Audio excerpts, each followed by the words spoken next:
procesin e integrimeve e ka bloku dhe del dhe thot se nëse duhet edhe me dekada do të presë për ndryshime kushtetuese.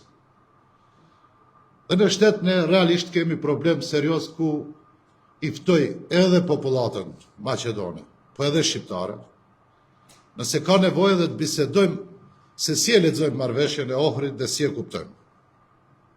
Do jeni dëshmitar se qëllimi i krejt këtyre veprimeve dhe presioneve politike bëhet për këtë dhe për procesin integrues.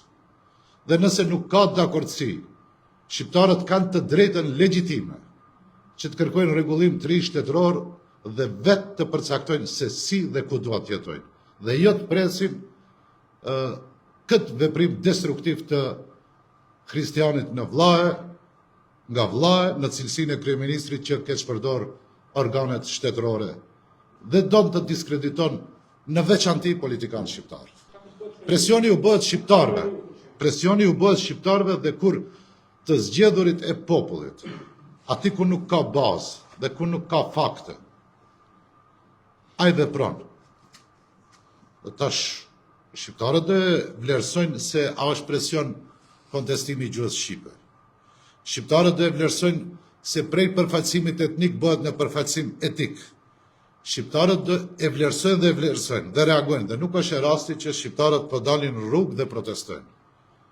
Dhe sigurisht që ai kur shkruan letra në NATO të përfaqësuesit ndërkombëtar, Kristian Mickovski, duhet shkruaj se ai nuk respekton marrëveshjen e Ohrit, nuk bën procesin integrues.